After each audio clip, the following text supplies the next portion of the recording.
It is your program of choice, Health Affair on AIT, a platform where we focus on public health challenges, issues about women and children with a view to finding lasting solutions.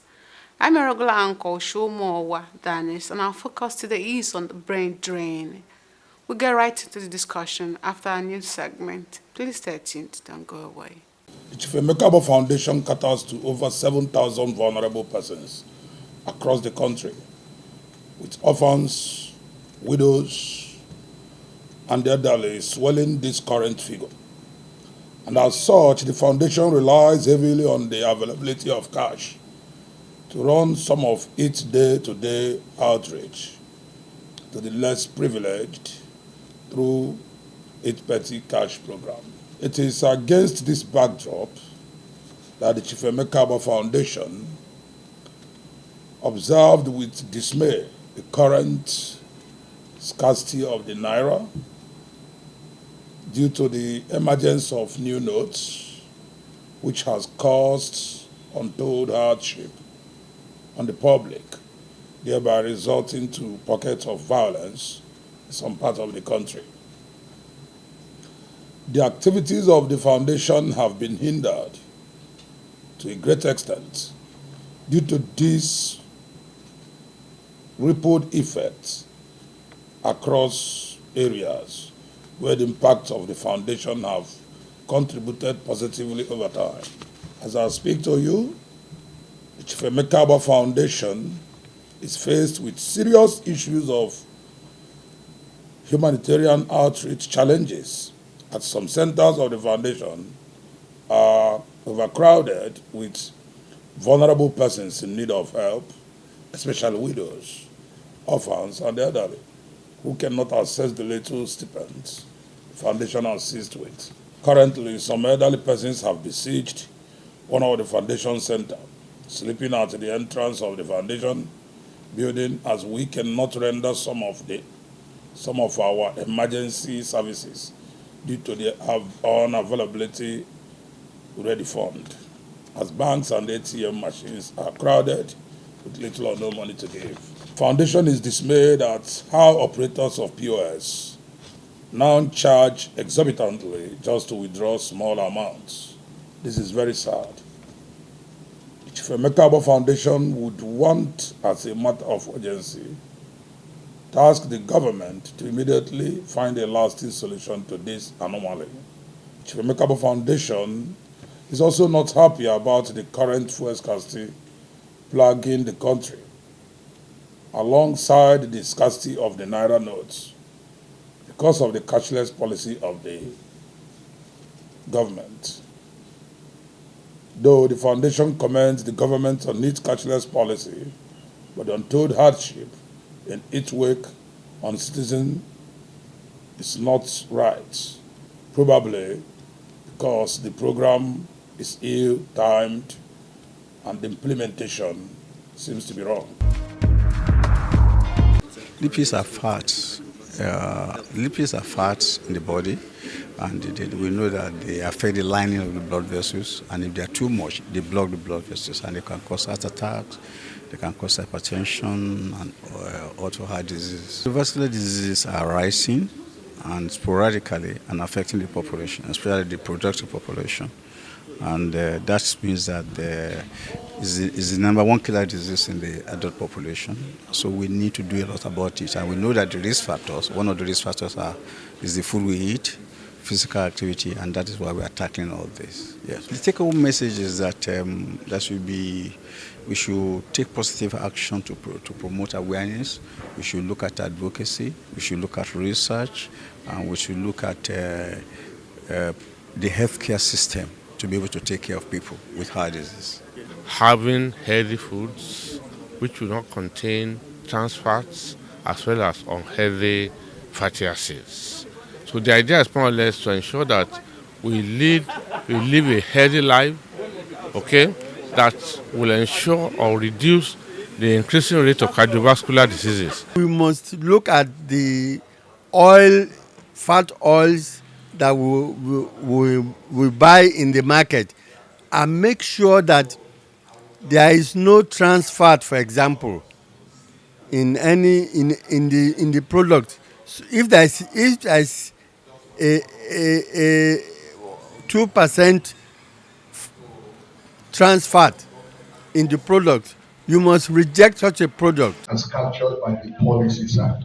And so they will be your eyes and ears to see to it that malnutrition is chased away from the local government and that every woman, every child, and every citizen of Nigeria don't reside within your domain. I promise to serve diligently, effectively on this committee to ensure all the citizens in Norilagegi are well nutrition in the name of Jesus. So help me. Our responsibility is to take care of the people. And when we are talking about food and nutrition, not that we should be packing in carbohydrates all the time. We should be eating balanced diet. The food we are eating, is it nutrition driven or is it just to fill our stomach? So we want to take the sensitization down to the last man on the streets. When they are implemented effectively and efficiently, you find out that the common man at the grassroots would have access to one, quality nutrition education, have access to, for example, quality nutrition services that will be captured in your primary healthcare centers, access to nutrition commodities at that level. In the whole of Lagos State, only 18.6% of our children receive the acceptable diet, minimum acceptable diet, meaning we still have long work and long way to go. Our children are not well fed, and as a result, that is, we can see our stunting rate is 17.3 as at the last one, 17.2 in the mix. And that is meaning that all our children in the states that are less than 5 years, they have stunted growth. Nigeria has lost over 9,000 medical doctors to the United Kingdom, United States of America, Canada within the last 2 years, according to records from the Nigerian Medical Association, NMA. The above figures does not include nurses and other healthcare workers drifting out on a daily basis, leaving less than 4.7% of specialists to service the healthcare needs of the population. If care is not taken, a time will come when Nigerians will no longer have doctors to attend to patients in both public and private hospitals. This is the focus of our discussion today. You know, the WHO standard of patient to doctor to patient ratio is about one doctor to 600 patients. But as I'm speaking with you, currently we have a ratio of about one doctor to about 4,000 to 5,000 patients in Nigeria, and that is beyond unimaginable. For a doctor to attend to 4,000 to 5,000 patients, in fact, that doctor cannot even stand it, because what it means is that at every point in time where the doctor goes to the hospital, you know, every day, you see a doctor attending to about 60 to 70 to 80 patients in a day, which ordinarily he's supposed to attend to 10 patients for the day and then he goes home. If you are attending to about 60, 70, 80 patients, in some hospitals, in some facilities, 100 patients in a day for a doctor to see, it therefore means that doctor will not be efficient. He's not going to give his best. They're going to be burnt out. He's going to be dissatisfied with his job. In fact, he's going to even resort to all form of adaptive measures to ensure that he eases stress in him. And I can assure you that this is something that must show.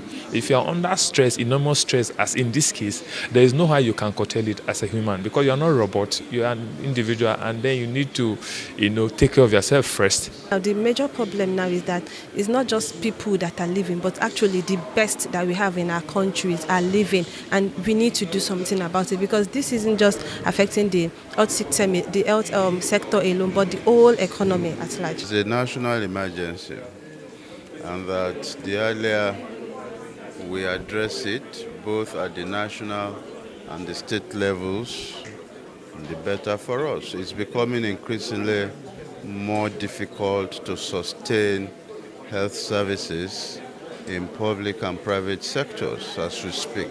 The forces driving brain drain opportunities open and close. So there were times when Nigerians were flooding to South Africa. Those opportunities are closing.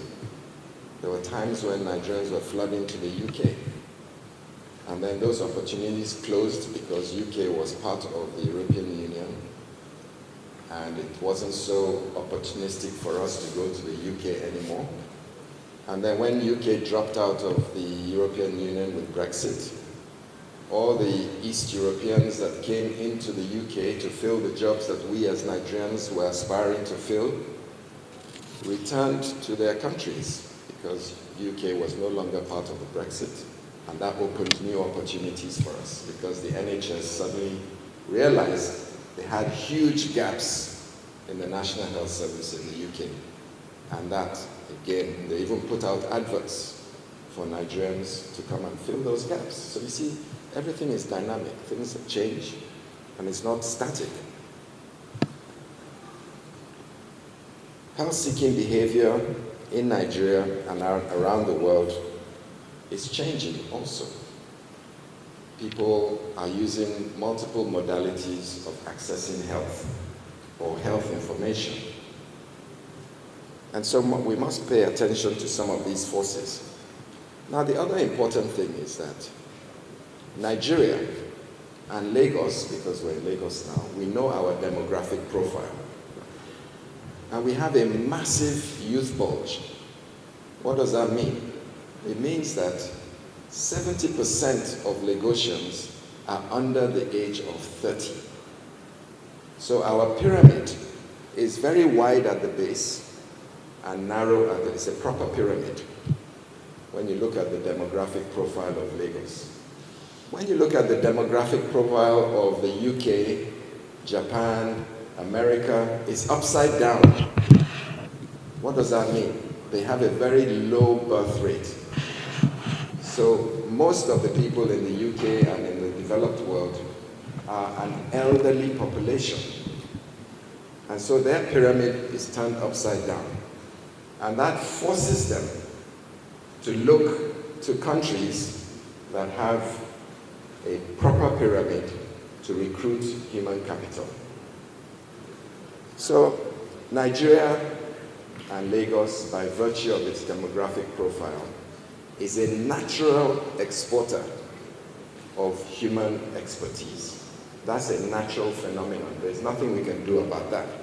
And in fact, there's nothing wrong with that. If you say, what does Nigeria export? The number one thing we export is human capital. We don't make cars. We don't make phones. We don't make rockets. We don't build aeroplanes. But we have smart, young people. And they are the desire of the world.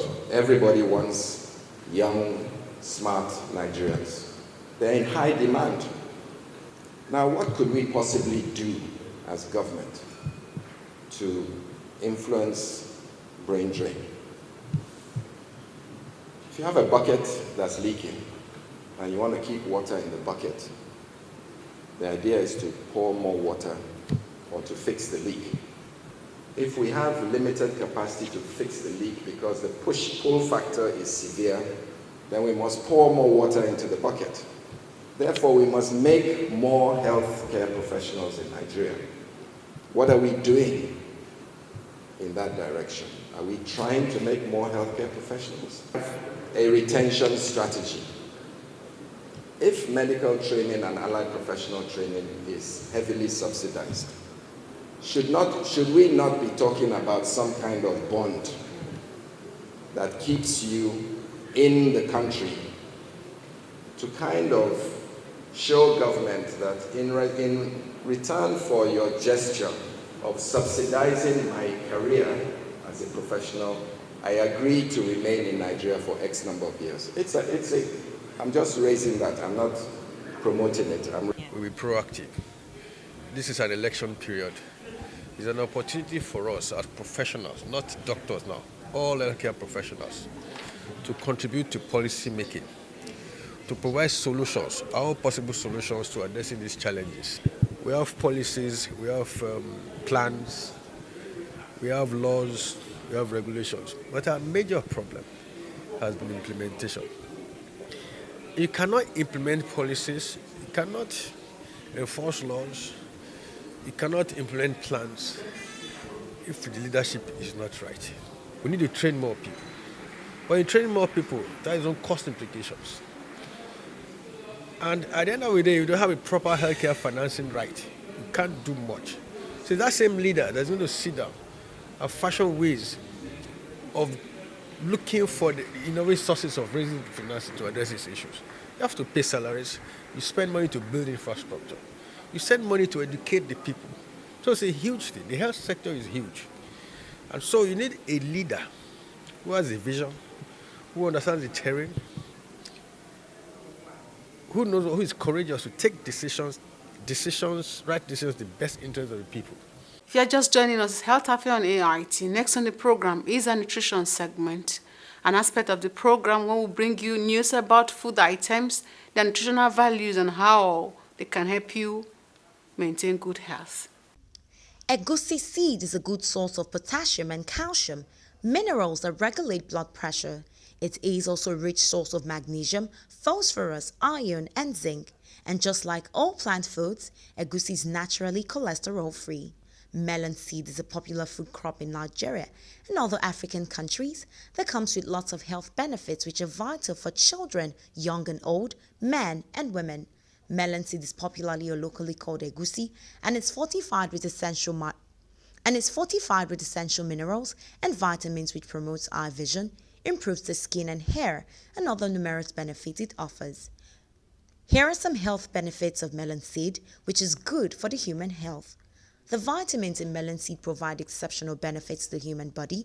The presence of vitamin B1 thiamine and vitamin B2 riboflavin makes the fat and oil in the body to undergo the process of metabolism and is also good for improving appetite. The vitamins such as vitamin E as well as others help in improving the skin and make it stay healthy as well. And these vitamins in most cases are used in the production of skincare products such as soap because of its benefits to the skin. Egusi seed contains alpha-tocopherol, which does not only act as an antioxidant, but also as a vitamin E, as it helps in improving the skin and prevents anti-aging by reducing wrinkles, dry skin, and others, and is used for various. Egusi seed contains alpha-tocopherol, which does not only act as an antioxidant, but also as vitamin E, as it helps in improving the skin, prevents anti-aging by reducing wrinkles, dry skin, and others. It's also used for various dermatology purposes. Owing to its antioxidant properties, it also helps to prevent cells from damage due to the oxidization process in the body, which helps in the prevention of ulcer and other health conditions which are caused by the oxidation processes in the body. Its content of dietary fiber is also good for the body due to its ability to aid digestion, thereby preventing any form of a digestive disorder such as constipation and irregular bowel movement. Vitamin A content in egusi, as well as the oil, makes it good for consumption because of its function and improvement of eye vision and more. Its properties as anti-inflammatory food helps to prevent swelling in the body and reduce any cause of inflammation, especially that which is linked to depression. Egusi also contains saturated fat, and that presents the need to eat with caution and the right way. Egusi soup is rich in oil, but most persons will fry the egusi with so much oil that you can scoop and prepare another soup. You don't need so much oil to prepare your soup. On our clinical segment, we give you tips for healthy living. Let's go there. Harmful alcohol intake damages important organs in your body, such as the heart, liver, and pancreas. Harmful alcohol intake also increases the risk of injuries, violence, and unhealthy sexual behaviors. Common alcoholic beverages include the home-brewed drinks, burukutu, pito, palm wine, ogogoro, and alcoholic drinks manufactured in the industry. It is recommended to avoid harmful alcohol consumption. Some current studies are in favor of complete abstinence from alcohol intake. Adopt lifestyles that keep you free from harmful alcohol intake. This is how we wrap it up today. Please join us same time next week for another interesting edition of the program. And please don't forget to advertise your health products and services. We'll do it for you at a subsidized rate. I remain yours truly, Yoshua Mowa Danis. Please keep staying safe.